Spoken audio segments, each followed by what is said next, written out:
Welcome to Tejas India. మేము నమస్తే తెలంగాణ. ఇవాళ వార్తలు చూసుకున్నట్లయితే రాతి గుండె రేవంత్ పిచ్చోడ్ చేతిలో రాయల్ లాగా కాంగ్రెస్ పాలన, పేదల బతుకులు ఆగం చేసి సుధీర్కరణ, రియల్ ఎస్టేట్ బ్రోకర్ల పనిచేస్తున్న సీఎంకు బుద్ధి చెప్తాం. మూసి అభివృద్ధి ముసుగులో రియల్ ఎస్టేట్ దందా, 30 ఏళ్ల కింద కట్టిన ఇండ్లను కూలుస్తారా? పేదల కళ్ళల్లో రక్తం చూస్తున్న రేవంత్ సర్కార్ కాంగ్రెస్ చేయి గుర్తు తీసేసి బుల్డోజర్ పెట్టుకోండి. 1,50,000 కోట్లు ఎక్కడి నుంచి తెచ్చి పెడతారు? ఇండ్లు కూల్చి వరల్డ్ బ్యాంకు భూములు తాకెట్లు. హరీష్ మూసి పరిహారక ప్రాంతంలో బీఆర్ఎస్ నేతల పర్యటన, కూల్చివేతల బాధితుల్లో భరోసా.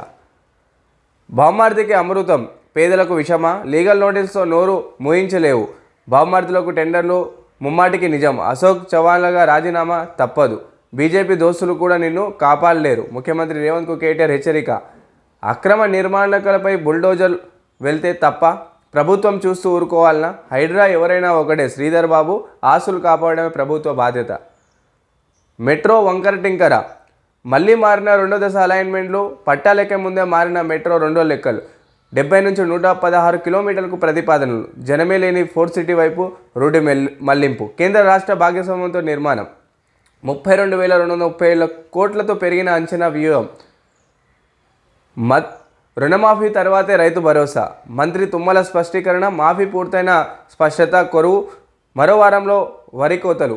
ఉసులేని రైతు భరోసా. పొంగులేటి డేటాపై విశ్లేషణ. 5 రకాల ఆర్థిక నేరాలపై ఈడీ పరిశీలన. 2 రోజుల సోదాలో కీలక డాక్యుమెంట్లు, పలు దస్తాలు, డిజిటల్ సామగ్రి స్వాధీనం. 9 ఏళ్ల బాలికపై లైంగిక దాడి. నిందితుడు ఇంటికి గ్రామస్తులు నింపు. సిద్దిపేట జిల్లా గురువన్నపేటలో ఉద్రిక్తత. గ్రామంలో 144 సెక్షన్. సామాన్యంగా చూసుకున్నట్లయితే ఒకవైపు కాంగ్రెస్ ప్రభుత్వం హైడ్రా పేరుతో ఎక్కడైతే చెరువుల FTL పరిధి బఫర్ జోన్లో చాలా వరకు కూడా పేదల దాదాపు 30 సంవత్సరాల నుంచి ఉన్న ఇల్లులను కూడా కూల్చివేస్తున్నారు.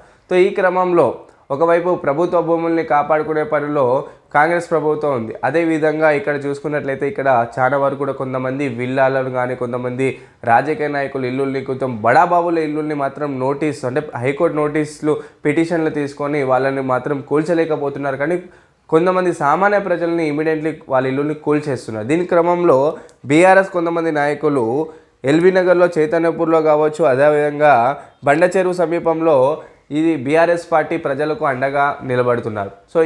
ఒకవైపు చూసుకున్నట్లయితే కాంగ్రెస్ ప్రభుత్వం హైడ్రా పేరుతో చాలా వరకు సామాన్య ఇల్లుల్ని పలగొడుతుంటే, ఒకవైపు బీఆర్ఎస్ ప్రభుత్వం ప్రజల్ని ఆదుకుంటుంది. ఇక్కడ చూసుకున్నట్లయితే దాదాపు 10 సంవత్సరాల తర్వాత ఈ హైడ్రా హైదరాబాద్ ఒక రూపురేఖలు మారుస్తుందని గతంలోనే రేవంత్ రెడ్డి గారు చెప్పడం జరిగింది. ఇక్కడ హిజ్బుల్లాకు మరో షాకు. ఇజ్రాయెల్ దాడిలో సెంట్రల్ కౌన్సిల్ డిప్యూటీ హెడ్ మృత్యు. వారం రోజుల్లో 7 టాప్ కమాండర్లు హతం. ఇరాన్ గూఢచారి ఇచ్చిన సమాచారంతోనే హత్య. హిజ్బుల్లా కొత్త అధిపతిగా హజీం.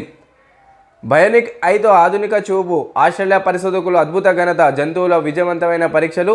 మనుషుల్లో సక్సెస్ అయితే ఇది అద్భుతమనే చెప్పవచ్చు. ఆస్ట్రేలియాకు సంబంధించిన కొంతమంది సైంటిస్టులు కంటి మీద పరిశోధనలు అనేది చేశారు. అంటే ఎవరికైతే కంటి చూపు లేదో వాళ్ళకు ఇది ఒక శుభవార్త అనేది చెప్పవచ్చు.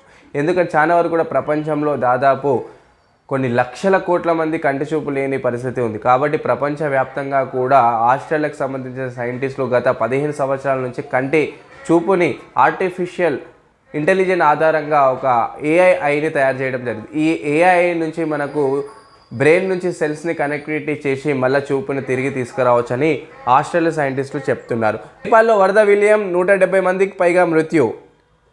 ఐటీ ఉద్యోగి ఆఫీస్లోనే కుప్పకూలి కార్డియాక్ అరెస్ట్తో మరణం. బీర్ కోసం బిడ్డను అమ్మేశారు. అమెరికాలో తల్లిదండ్రుల దారుణం. బీర్ల డాలర్లు సుమారు 83,000 డబ్బు కోసం అమెరికాలో ఓ జంట కన్న బిడ్డనే విక్రయించినట్లు తెలుస్తుంది.